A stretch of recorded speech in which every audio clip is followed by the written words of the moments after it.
Good morning, everyone. How are you all? Hope you all are fine at your place and studying properly. Today, in this video of class 7th physics, we will study today about the chapter flow of heat. Here, today we will be studying about radiation. Clear? Let us see what is radiation. Radiation आखिर होता क्या है? Radiation is the process of transfer of heat in which material medium is not necessary and heat is directly transferred from the hot body to the cold body. यानी कि यहाँ पे आपको दो चीज़ याद रखना है, material medium is not necessary. Radiation में क्या होता है? Medium for transfer of heat is not necessary. Heat directly कहाँ से?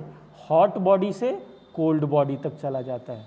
जैसे एग्जांपल देखिए आप, सन के पास जो एनर्जी हमारे पास आता है सन के पास से, उसके लिए कोई मीडियम नहीं चाहिए, वो डायरेक्टली सन हॉट बॉडी से हम तक आता है, ह्यूमन बींग तक, जो इनसे सन के कंपैरिजन में लेस टेम्परेचर पे हैं. ये आप देखिए, ठंडा के टाइम में जो हम लकड़ी जलाते हैं in order to make our self feel warm, वो क्या होता है? वो रेडिएशन के रूप में हमारे पास तक आता है. ठीक है, तो रेडिएशन के बारे में क्या रखना है आपको याद रखना है कि radiation does not need material medium for transfer और it always takes from hot body to cold body. हमेशा कहाँ से? हॉट बॉडी से कोल्ड बॉडी की ओर जाते हैं. ठीक है, देखिए, the energy so transferred from hot body to the cold body is called radiant energy. और जो एनर्जी हॉट बॉडी से कोल्ड बॉडी की ओर ट्रांसफ़र होता है उस एनर्जी को क्या बोला जाता है? That energy is called as radiant energy. Clear? उस एनर्जी को क्या बोलते हैं हम? रेडिएंट एनर्जी बोलते हैं. Next point what you have to keep in mind, radiation does not need a medium to get transferred from hot body to cold body. Radiation के लिए मीडियम का होना जरूरी नहीं है. रेडिएशन विदाउट एनी मीडियम होता है. Next, radiation is a method of transfer of heat where heat is transferred much faster than conduction and convection. यानी आप क्या कह सकते हो? Radiation is the fastest means, fastest mode of transfer of heat. Clear? क्योंकि ये conduction और convection दोनों से फास्ट है, much faster than conduction and convection. ये भी चीज़ आप याद रखिएगा. Mode of transfer of heat which does not need medium, radiation. fastest mode of transfer of heat, radiation. तो ये दो क्वेश्चन बहुत इंपॉर्टेंट है. ये दो क्वेश्चन बहुत इंपॉर्टेंट है. पहला question, mode of transfer of heat which does not need material medium, radiation. Fastest mode of transfer of heat, radiation. These are the two one word answers or questions from this part. Clear? The higher the temperature of the object, more is the heat radiated by it. और जिस object का temperature जितना ज़्यादा होगा वो उतना ज़्यादा heat को रेडिएट करेगा, यानी अपने पास से दूर भेजेगा. सपोज कीजिए ये ऑब्जेक्ट ए है और ये ऑब्जेक्ट बी है. अब इसमें से सपोज कीजिए बी का टेम्परेचर ज़्यादा है तो बी ज़्यादा हीट को रेडिएट करेगा. B will radiate more heat. Clear? Then A. यानी क्यों? क्योंकि जो टेम्परेचर या जिस ऑब्जेक्ट का टेम्परेचर ज़्यादा होता है वो ज़्यादा हीट को रेडिएट करता है. अंडरस्टूड? नेक्स्ट देखिए, absorption of radiant heat. Radiant heat का एब्जॉर्ब होना ये कैसे होता है? When light falls on an object it is partially absorbed and partially reflected. देखिए आप, जब ये लाइट ऐसे फॉल कर रहा है तो कुछ लाइट ऐसे एब्जॉर्ब हो रहा है और कुछ लाइट मॉलिक्यूल्स कैसे जो हैं वो रिफ्लेक्ट हो रहे हैं. अ पार्ट ऑफ हीट में ऑल्सो भी ट्रांसमिटेड थ्रू द ऑब्जेक्ट. और कुछ लाइट ऐसे क्रॉस भी कर जाते हैं, दे आर ऑल्सो ट्रांसमिटेड. तो आपको यहाँ पे तीन चीज़ याद रखना है कि जब किसी भी ऑब्जेक्ट पे लाइट मॉलिक्यूल्स फॉल करते हैं तो वहाँ तीन चीज़ होता है. पहला एब्जॉर्प्शन, दूसरा रिफ्लेक्शन और तीसरा आपका transmission. Clear? Three things: absorbed, reflected, transmitted. Clear? Next, a black object that is dark colored, ये डार्क कलर्ड ऑब्जेक्ट है, absorbs and radiates more heat than white light coloured object in the same time period. ये white colour या light coloured object है। तो ये चीज़ याद रखिएगा, जो ब्लैक कलर्ड ऑब्जेक्ट है, जो डार्क कलर्ड ऑब्जेक्ट है, वो ज़्यादा हीट को एब्जॉर्ब भी करता है और रेडिएट भी करता है। किसके कंपैरिजन में? वाइट कलर्ड या लाइट कलर्ड ऑब्जेक्ट के कंपैरिजन में। This is the important line. A black coloured object or a dark coloured object absorbs and radiates more heat than a white और light coloured object. Clear? Next, the temperature of the object increases due to the absorbed part of the radiant heat। और कोई भी object अगर heat को absorb करता है तो क्या होगा? उसका टेम्परेचर इंक्रीज करेगा। जैसे देखिए, इस चीज़ को हम दो पार्ट में डिवाइड किए।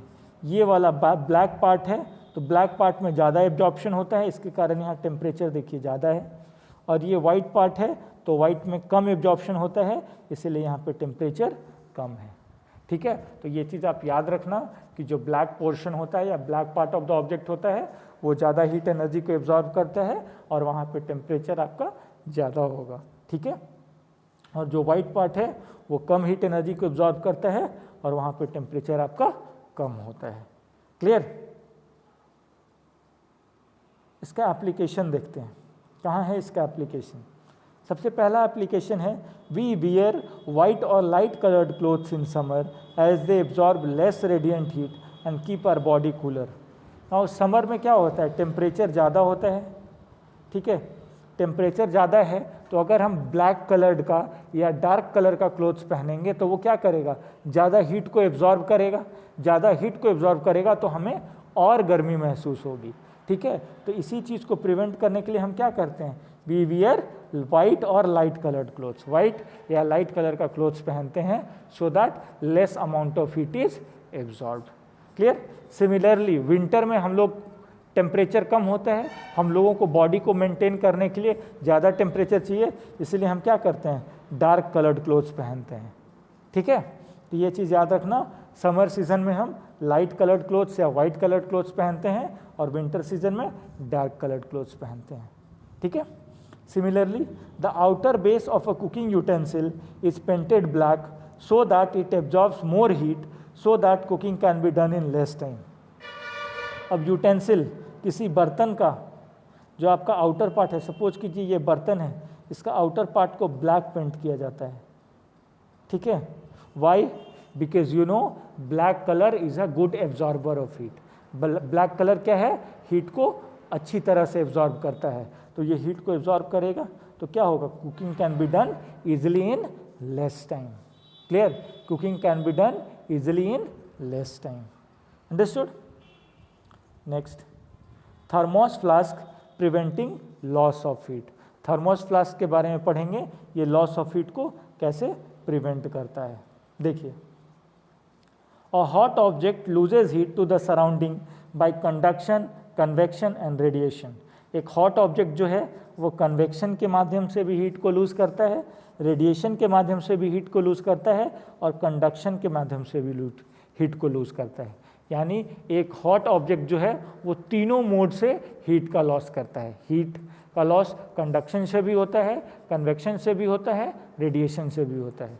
ठीक उसी प्रकार अगर वो हीट को लॉस तीनों मोड से कर सकता है, then it can even gain heat by all three mode. ये तीनों मोड ऑफ रेडिएशन से वो हीट को गेन भी कर सकता है। Clear? So to keep hot body hot और cold body cold, we need to reduce the loss और gain of heat respectively by these three modes. और अगर किसी बॉडी को हमको हॉट ही रखना है और कोल्ड को कोल्ड ही रखना है, तो हमको ये ध्यान रखना होगा कि ये हीट का लॉस या गेन जो है ये तीनों मोड से नहीं होना चाहिए। ठीक है, तो वो कैसे प्रिवेंट किया जाएगा वो हम देखेंगे थर्मोस फ्लास्क में।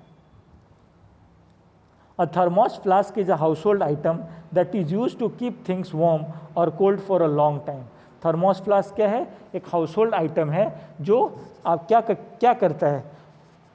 आपके गर्म चीज़ को गर्म रखने में और ठंडे चीज़ को ठंडा रखने में मदद करता है। It consist of a double walled vacuum flask. ये किस चीज़ का कंसिस्ट करता है? Double walled vacuum flask. The narrow region between the inner and outer wall is evacuated of air and sealed together at the neck or at the bottom. अब देखिए, ये जो इनर, ये आउटर पोर्शन है और ये इसका इनर पोर्शन है, ये दोनों को एक दूसरे के साथ यहाँ नेक पे और बॉटम पे ज्वाइन कर दिया जाता है और दोनों के बीच में क्या फिल रहता है, वैक्यूम और एयर फिल किया हुआ रहता है, ठीक है. And you know air is an insulator of heat, ठीक है. द वॉल्स आर सिल्वर्ड, और ये जो वॉल्स हैं ये सिल्वर्ड होते हैं. देखिए आप, सिल्वर पॉलिश, ये वॉल और ये वॉल दोनों आपका क्या क्या होता है, सिल्वर पॉलिश्ड होते हैं, ठीक है. The mouth of the vessel is closed by a stopper made of an insulating material like cork और प्लास्टिक, और माउथ पे ऊपर में आपका कॉर्क या प्लास्टिक का यूज़ करके कवर किया जाता है. क्यों? बिकॉज प्लास्टिक और cork is an insulator of heat, यानी ये हीट को बाहर नहीं जाने देगा या बाहर से अंदर हीट को नहीं आने देगा, ठीक है. तो ये तीन तरीके से यहाँ पे हीट के ट्रांसफर को रोकते हैं.